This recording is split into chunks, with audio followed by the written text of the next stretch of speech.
There is no epic loot here, only puns. Chapter 215, Merry Times. What does it do? Grim asked the still shocked princess. He idly tugged at his green suit. It was a bit stuffy at times, but that might have been all the sponsor stickers he made and glued on. The actual sponsors would be so happy when they learned Grim took the initiative to set up all these healthy business relationships. Surma looked down at her shield of web and wood, frowning as she still struggled to get her manner to fill its shape, to make it real. Grim guessed someone, maybe a scary night god, had always helped her before. I think I can feel some ability at the edge, but it's hard to get working. I just need to, Surma said, and her manner flared for a second, causing Mass and Kemi to look back while Yatina and Dia walked oblivious to the surge. At the top of the shield, one of the sticking out twigs glowed and produced a single red berry. Grim stared at it, his first reaction to smirk at Surma at her godly ability, but he suppressed that as she was within range and had a sword. His second thought was that if those berries were anywhere near as powerful as the ones growing here in the dungeon, Surma had a rather potent trick to get some physical energy. It wasn't like it would fuel her endlessly. The body could only channel mana for so long in a battle, before it began to do odd things. Grim read that dying was the least likely thing to happen, and the most preferred. Exhaustion would come first, then, depending on the person, the magic, and the stress of the environment, they could mutate or transform into the most useless things. A left shoe was oddly common according to Quiz. Yeah, Surma handed the berry to her little slime, who gobbled it up with glee. The little orange blob inhaled the berry and it just melted inside his body like he was made of potent acid. Shame he's not part of the dungeon. He'd go along great with the goblins and mushrooms in the mascot shop I'm planning. Grim sighed, and the princess gave him a long look. Why are you so obsessed with money? She asked, her lips curling, and Grim felt his own lips doing the same. I'm not obsessed. This may be shocking to you, but I simply didn't have any growing up, he snapped back. The others looked back, but they all slowed at the intersection of the first floor with the lake to the north, and the storeroom to the west, and the proper path to the east. But you have your family and look healthy, Surma said, looking surprised. My family, for the most of my life, were zombies. They did the same thing every day, ate the same food every day, and said the same thing every day. Mom sometimes made a dessert, trying to do something, but I thought they were sick.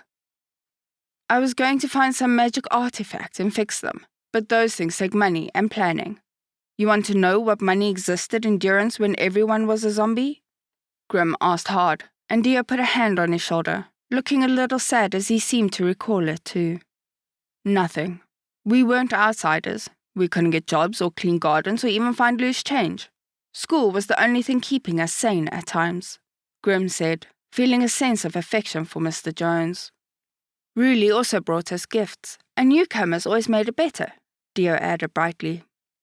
Durance was a grey zone, the local mana vein withered, dying.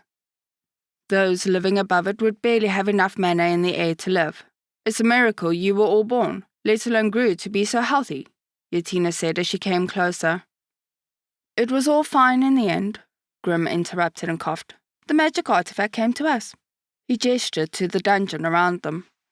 So, then why are you still obsessed with money? Surma asked slowly, looking confused. There could be other grey zones, and kids like me stuck there. Mana suits able to sustain people in those zones over time cost a lot. You can't just move the people. You need to take their environment, their homes, or they might actually perish. I want to help those people, and I'm going to use the idiot adventurers to fund it. Grim grinned. Surma opened her mouth, then closed it for a moment. That's noble, she said slowly. Don't be so nice to me. Gives me the creeps. I'll purchase the grey zone lands as well, and when dungeons eventually end up there, I'll own the land, and can get the people back on it and be their landlord, letting me make more cash from more adventurers, and the lowest tax bracket off the villagers. I'd not tax them at all, but I have to if a dungeon comes along, Grim mused. The books he devoured, making information pop in his brain. That's fair play, but with more steps, Yatina said, surprised.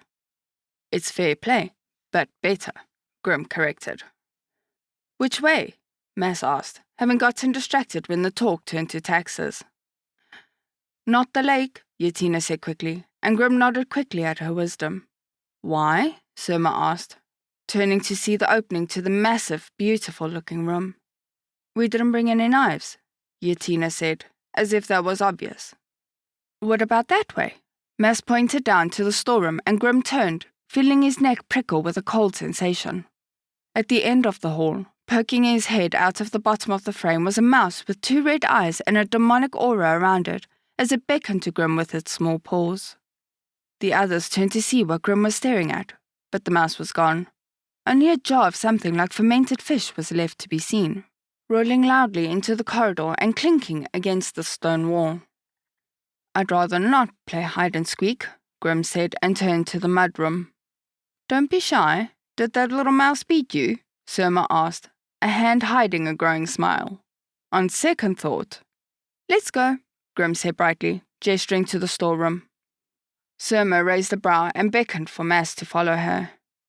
I've only known you for a few hours, but I know that look already, Yatina said as her orange eye looked at him.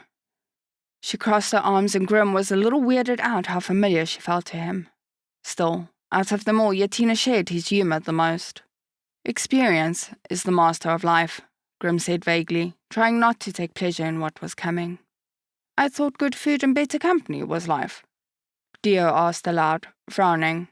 Depends on the life, Kemi said, refusing to go down the corridor, sensing something about it. The storeroom had a strong smell of old cheese and something meaty.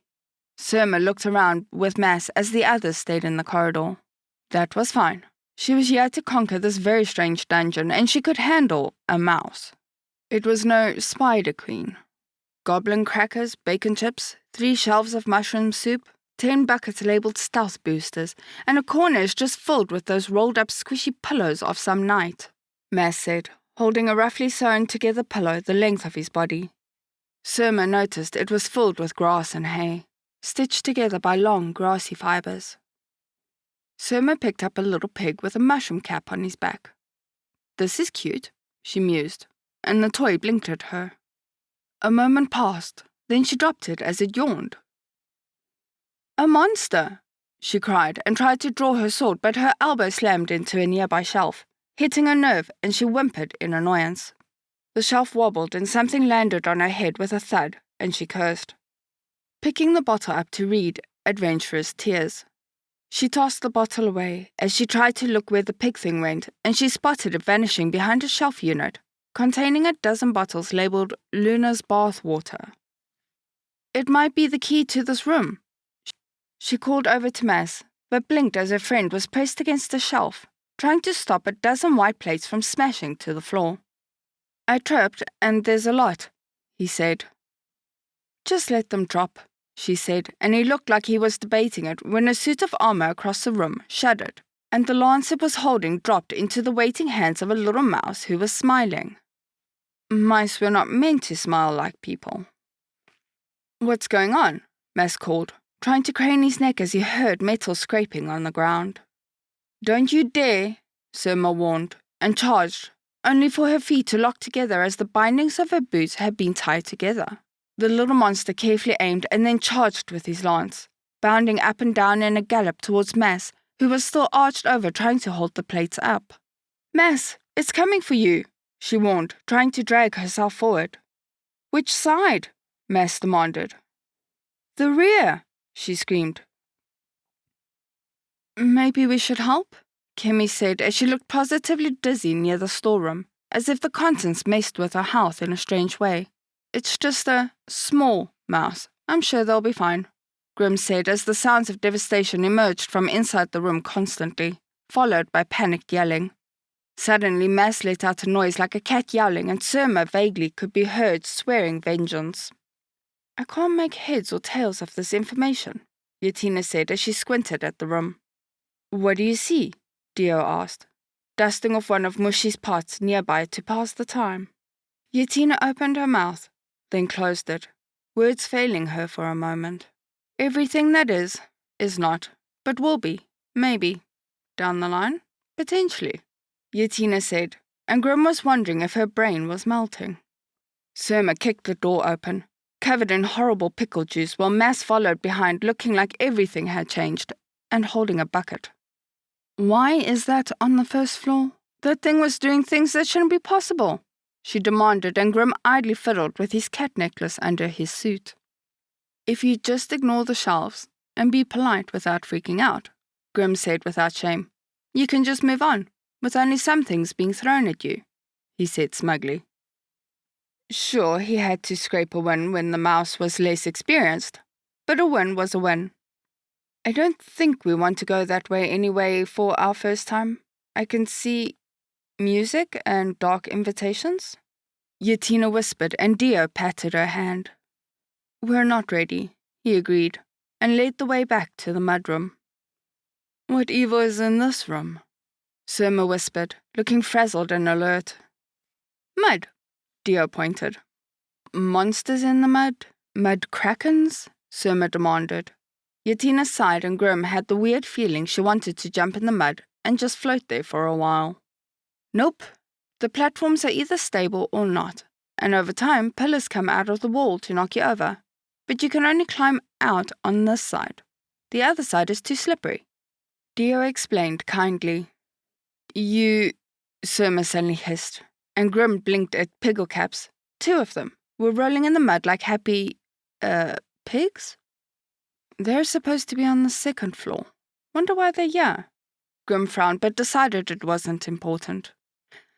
Good luck, Grim said, and shoved Surma onto the leftmost platform, and instantly the thing wobbled and flipped, sending her flying with a splat. It felt good, until Dio laughed, and Grim stumbled onto the rightmost platform, his world spinning and landing in warm mud that surrounded him gently. Sure, you can push me on the middle one, Yatina offered to Kemi, who giggled nervously. The platform near Grim remained stable as stone as he rose to the surface, glaring. You can see which ones are stable, can't you? He asked Yatina, who merely looked away with a small smile. I turned my eye off when I noticed. It's against the spirit of the trial, no? She said easily and without failing, made her way across the room without falling in. Grim wished he had a magical eye. His own curse was just a mouthful. End of chapter.